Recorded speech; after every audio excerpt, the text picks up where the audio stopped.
இப்போ திருச்செந்தூர் ஊர் குடும்பங்கள் பற்றியான முக்கியமான ஒரு வரலாற்று செப்புப்பட்டயம் வந்து கிடச்சிருக்கு. சாலிவாகன சகாப்தம் 660 சொல்லுது. ஆனால் அதுக்கு பின்னாடி கொல்லம் ஆண்டை சொல்லுது. கொல்லம் ஆண்டு 914. அந்த 914 இப்பத்த காலத்துக்கு அதாவது கிரிகோரியன் ஆண்டு, அந்த ஆங்கில ஆண்டை நம்ம கணிச்சு பார்த்தோம்னா அது 1738 வருது. அந்த நாளை குறிப்பிடுறதுக்கு என்ன சார் காரணம்? அது என்ன, அந்த தேதி, அந்த குறிப்பிட்ட தேதியில் இது நடந்து இந்த செப்பேடை எழுத ஆரம்பிச்சிருக்கிறாங்க.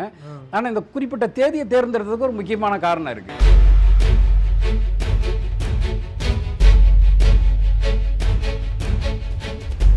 அவங்களுக்கு தெரிஞ்ச, அதாவது சந்திரகிரகணம் நடக்க போகிறத முன்கூட்டியே கணிக்கக்கூடிய வானியல் அறிவு, அந்த ஸ்கில், அந்த திறமையும் அவங்களுக்கு இருந்திருக்கு. இதெல்லாம் கணிச்சு தான் அவங்க கணிச்சு தான் சரியாக அந்த நாளை எழுதியிருக்கிறாங்க. கோயில், இது ஒரு கோயில் பட்டயம், ஒரு விளைக்கரைய பட்டயம். இது விளைக்கரைய பட்டயம் குடும்பங்கள்ட்ட கொடுக்கப்பட்ட பட்டயம். இது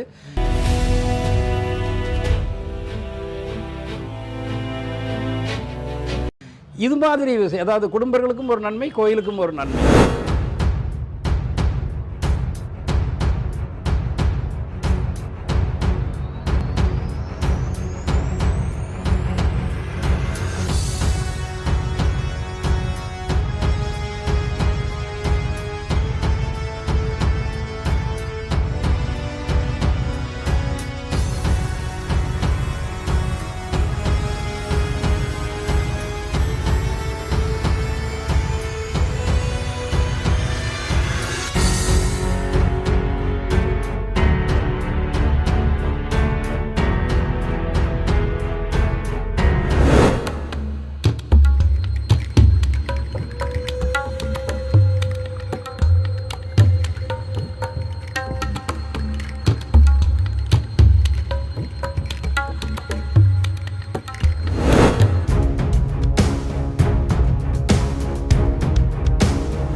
பாண்டிய நாடு உறவுகள் அனைவருக்கும் வணக்கம். இப்போ நாம் எங்கே இருக்கோம் அப்படின்னா, மிகப்பெரிய வரலாற்று தொல்லியல் ஆய்வாளரை நம்ம சந்திக்க வந்திருக்கோம். ஏற்கனவே இவர் குறித்து நம்ம நிறையா காணொலி போட்டிருக்கோம். இவர் தான் முதல்ல இங்கே பழனியில் பல்லன் கோயிலை குடும்பன் குடும்பச்சி கோயிலை கண்டுபிடிச்சி கொடுத்தவர்.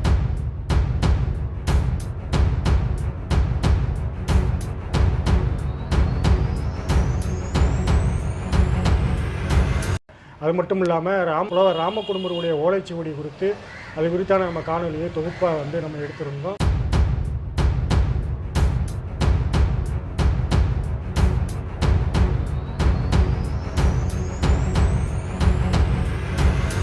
இப்போ திருச்செந்தூர் ஊர் குடும்பங்கள் பற்றியான முக்கியமான ஒரு வரலாற்று செப்புப்பட்டயம் வந்து கிடச்சிருக்கு.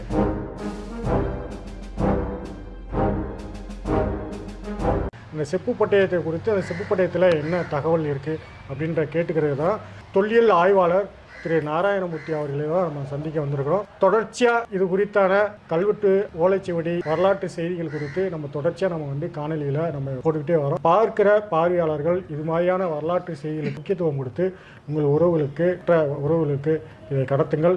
தொடர்ந்து இணைந்திருங்கள். இது மாதிரியான புது தகவல்களை உங்களுக்கு கொடுக்க காத்து கொண்டிருக்கிறோம். மேலும் இந்த செப்புப்பட்டயம் குறித்து இந்த செப்புப்பட்டயத்தில் என்ன தகவல்களை கொடுத்துருக்கு அப்படின்னு சொல்லி ஆய்வாளர் மூலமாக கேட்டு உங்களுக்கு தர காத்திருக்கிறோம். தொடர்ந்து இணைந்திருங்கள். சார் வாங்க சார். வணக்கம். சொல்லுங்கள் சார், இந்த செப்புப்பட்டயத்தில் என்ன செய்தி கொடுத்துருக்கு, இந்த எப்படி உங்களை அணுகுனாங்க, உங்களுக்கு எப்படி இதை கிடைச்சிது? இந்த செப்புப்பட்டை நம்ம ஆய்வாளர் நீலேந்திர பாண்டியன் மூலமாக தான் எனக்கு அறிமுகமாச்சு. அவர் அவருடைய நண்பர், நம்ம ஒரு கைலாச குடும்பன், தூத்துக்குடி மாவட்டம் ஏரலை சேர்ந்தவர், ஆதிநாதபுரம். அவர் மூலமாக தான் அந்த செப்புப்பட்டை எனக்கு பார்வைக்கு வந்துச்சு. ஏற்கனவே இந்த செப்புப்பட்டயத்தை பற்றி படித்து ஏதாவது பதிவு வெளியாகிருக்குங்களா, இல்லை நீங்கள் தான் முதல் முறையாக படிக்கிறீங்களா? இல்லை, இந்த செப்புப்பட்டை ஏற்கனவே படிச்சிருக்கிறாங்க. அதாவது நம்ம ஏஐசியில் மத்திய தொழில் துறையில் பணிபுரிஞ்ச அந்த பன்னீர்செல்வம் அவர் இதை படி எடுத்திருக்கிறதாக சில தகவல் எனக்கு கிடைச்சது. அது மாதிரி சில வீடியோஸு ஃபோட்டோஸ் எல்லாம் கிடைச்சது. இதை படி எடுத்திருக்காங்க. அது எஸ்டம்பேஜ்னு பேர். அதை போட்டு படி எடுத்திருக்கிறாங்க. படி எடுத்து அதை படிச்சிருக்காங்க. அது படித்தவர் அவர் பன்னீர்செல்வம் படித்தாரா இல்லைன்னு தெரியல. ஆனால் எனக்கு கொடுத்த அந்த பேப்பரில் உலகையா மதுரை அப்படின்னு சொல்லி ஒரு பேர் இருந்தது. அந்த உலகையா மதுரை இதை படிச்சிருக்காரு. ஏற்கனவே எனக்கு முன்னாடி படிச்சிருக்காங்க. ஆனால் தவறாக ஆவணம் பண்ணல. அது அவருடைய மதுரையில் தங்கராசனுடைய தேவேந்திர மலரில் இதை மட்டும் போட்டிருக்காங்க. அதனுடைய டெக்ஸ்ட் பாடம் அந்த செப்பேட்டினுடைய பாடத்தை மட்டும் போட்டிருக்காங்க. பாடம்னா டெக்ஸ்ட் என்ன இருக்குதுங்கிறத வரி எப்படி எழுதியிருக்கிறாங்க. ஆனால் அந்த வரிகளை தவறு இருந்ததுனால இந்த செப்பேடு என்ன சொல்ல வருதுன்னு தெரியாதனால இவங்க என்னை அணுகி இதை பொருள் விளக்கம் சொல்றதுக்காக கேட்டிருந்தாங்க. அவங்களால முழுமையாக அதை படித்து பொருள் தெரிஞ்சுக்க முடியாததுக்காக நான் உங்கள்கிட்ட வந்திருக்காங்க. ஆமாம். அதோட அந்த செப்புப்பட்டயத்தில் அவங்க எழுதுனதில் காலம் தவறாக இருந்தது. காலம் 1519 வருஷம்னு சொல்லி எழுதியிருந்தாங்க. அந்த மாதிரி முன்னாடி படித்தவங்க அது மாதிரி இல்லை. அந்த மாதிரி ஒரு வார்த்தையே இல்லை அதில். 1519 எண்ணே இல்லை அதில். ஆனால் எப்படியோ அது தவறுதலாக அவங்க கணிச்சிட்டாங்க. செப்புப்பட்டயம் எவ்வளவு சார் பழமையானதுன்றதை எப்படி அந்த காலம் குறிச்சிருக்கா, இல்லை நீங்கள் எப்படி கணிக்கிறீங்க? சார், இந்த செப்புப்பட்டயம் 18ஆம் நூற்றாண்டை சேர்ந்தது.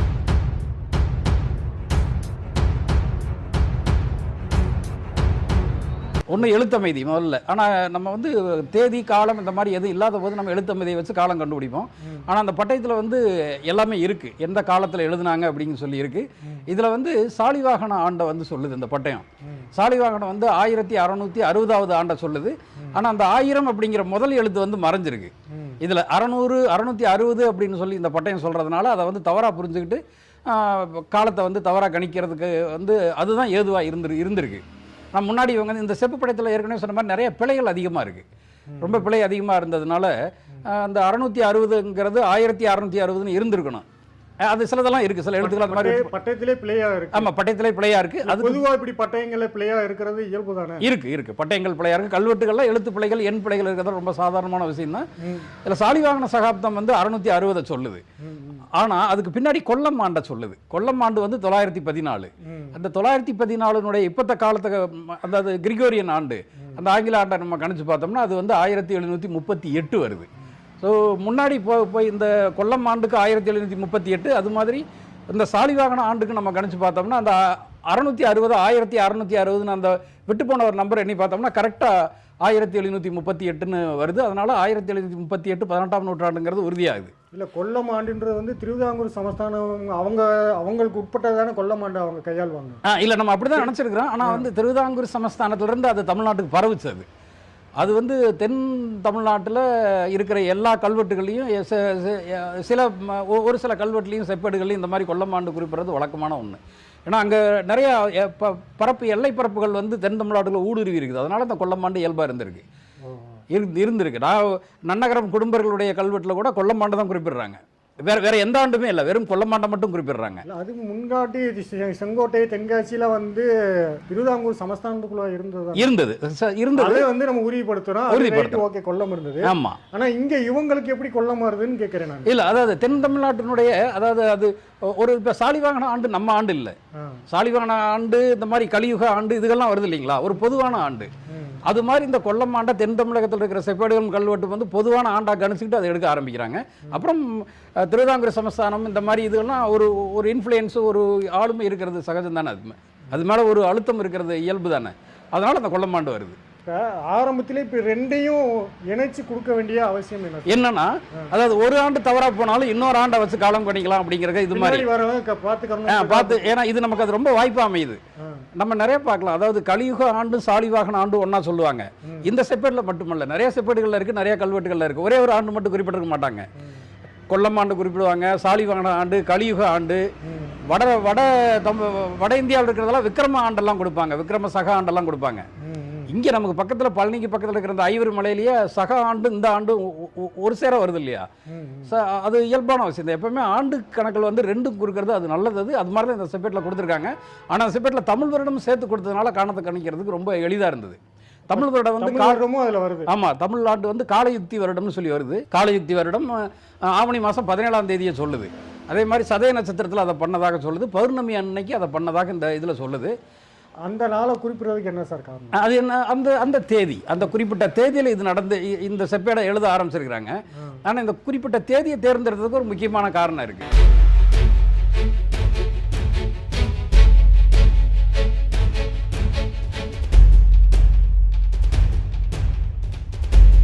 அது என்ன காரணம்னா, இந்த செப்பேடு வந்து லக்கணத்தை சொல்கிற போது பஞ்சாங்க குறிப்புகள் இருக்குது இல்லைங்களா.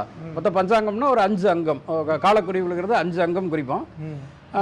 இப்போ திதி, நாள், அந்த மாதிரி கிழமைன்னு சொல்கிறோம்ல, யோகம், கரணம், நட்சத்திரம், இதெல்லாம் சேர்ந்தது தான் பஞ்சாங்கம். இதில் லக்கணத்தை சொல்கிற போது இது வந்து துலா லக்னம்னு சொல்லுது. ஆனால் நான் காலத்தை கணிச்சு பார்த்தபோது இது வந்து துலா லக்னம் இல்லை. துலா லக்னம் இல்லை. அது மாதிரி ராசி வந்து கும்ப ராசி வருது, லக்னம் வந்து சிம்ம லக்னம் வருது. சிம்ம லக்னத்தில் இது வந்து எழுதியிருக்கிறாங்க. அதுக்கு பின்னாடி பௌர்ணமியில் எழுதியிருக்கிறாங்க. முக்கியமாக பௌர்ணமி அன்னைக்கு குறிப்பாக எழுதியிருக்கிறாங்க.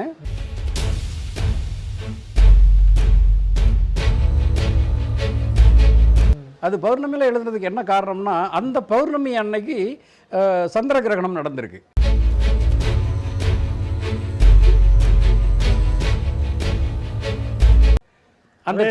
அதே நாளில் இந்த செப்பேடு எழுதின அதே நாளில் வந்து சந்திர கிரகணம் நடந்திருக்கு.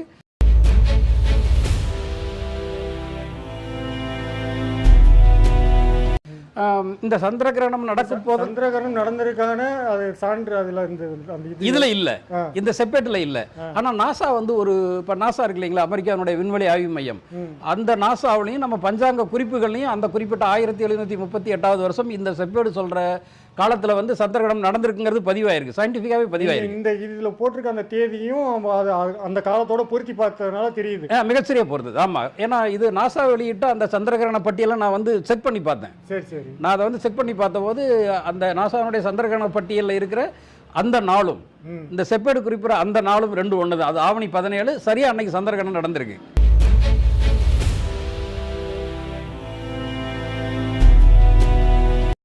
அது சந்திரகிரகணம் ஒரு பகுதி சந்திரகிரகணமாக இருந்திருக்குது. சாயந்தரம் 6 மணிக்கு மேலே அது ஆரம்பிச்சிருக்குது. அதெல்லாம் அவங்களுக்கு தெரிஞ்சு, அதாவது சந்திரகிரகணம் நடக்க போகிறத முன்கூட்டியே கணிக்கக்கூடிய வானியல் அறிவு, அந்த ஸ்கில், அந்த திறமையும் அவங்களுக்கு இருந்திருக்கு. இதெல்லாம் கணிச்சு தான் அவங்க கணிச்சு தான் சரியாக அந்த நாளை வந்து எழுதியிருக்காங்க. இதில் நம்ம இதிலிருந்து இன்னொரு கேள்வி வருது. என்னன்னா, சந்திர கிரகணத்தை நாளை தேர்ந்தெடுக்க வேண்டிய அவசியம் என்ன அப்படின்னு சொல்லி. தற்காலத்தில் வந்து கிரகணத்தை வந்து தீட்டு தான் பார்க்குறாங்க. கிரகணம் அப்படின்னாவே தீட்டு அப்படின்னு தான் சொல்கிறாங்க. ஏன்னா கிரகணம் சூரிய கிரகணமோ சந்திர கிரகணமோ நடந்து முடிஞ்ச பின்னாடி கோயிலை கழுவி விடுறதை பார்ப்போம். தீட்டுப்பட்டுருச்சு அப்படின்னு சொல்லி கழுவி விடுவாங்க. ஒரு தீட்டான நாள்னு சொல்கிறாங்க. ஆனால் பழங்கால பழந்தமிழ் கல்வெட்டுகளும் செப்பேடுகளும் வந்து சந்திர கிரகணத்தையோ சூரிய கிரகணத்தையோ புண்ணிய காலம்னு சொல்லுது. நிறைய கல்வெட்டுகளை பார்க்க முடியுது, நிறையா செப்பேடுகள் அதை வந்து பார்க்க முடியுது. சந்திர கிரகணம் புண்ணிய காலம், சூரிய கிரகணம் புண்ணிய காலம்னு சொல்லுது. பழந்தமிழருடைய நம்பிக்கை என்னன்னா, கிரகணத்தில் கொடுக்குற கொடையும் அல்லது கிரகணத்தில் பெறக்கூடிய கொடையும் ரெண்டுமே, கொடுக்கக்கூடிய கொடையாக இருந்தாலும் சரி பெறக்கூடிய கொடையாக இருந்தாலும் சரி, அது வந்து அதாவது ஒரு 1000 மடங்கோ பல மடங்கு புண்ணியத்தை நமக்கு வந்து கொண்டு வந்து கொடுக்கும், பல மடங்கு இது வந்து பெருகும் அப்படின்னு ஒரு நம்பிக்கை இருந்திருக்குது.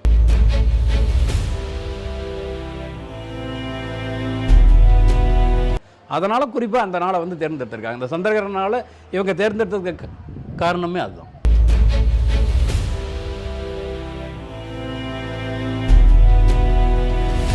தொடர்ச்சியாக அடுத்தடுத்து அது இது ஒரு நல்ல விஷயம். அதாவது இந்த கோயில் இது ஒரு கோயில் பட்டயம், ஒரு விளைக்கரைய பட்டயம். இது விளைக்கரைய பட்டயம் குடும்பங்கள்ட்ட கொடுக்கப்பட்ட பட்டயம். இது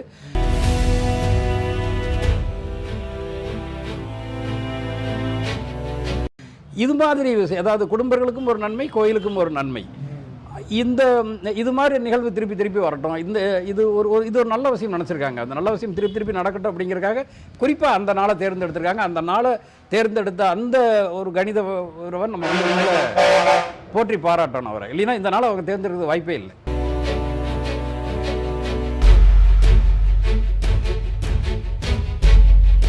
இப்போ அந்த பட்டயத்தில் என்ன சார் போட்டிருக்காங்க? அது வந்து அந்த செய்தியை மட்டும் சொல்லுங்கள். இந்த பட்டயத்தில் வந்து நான் ஏற்கனவே சொன்ன மாதிரி இது வந்து அந்த வாசிக்க முடியுமா? பண்ணி வச்சிருக்கீங்களா?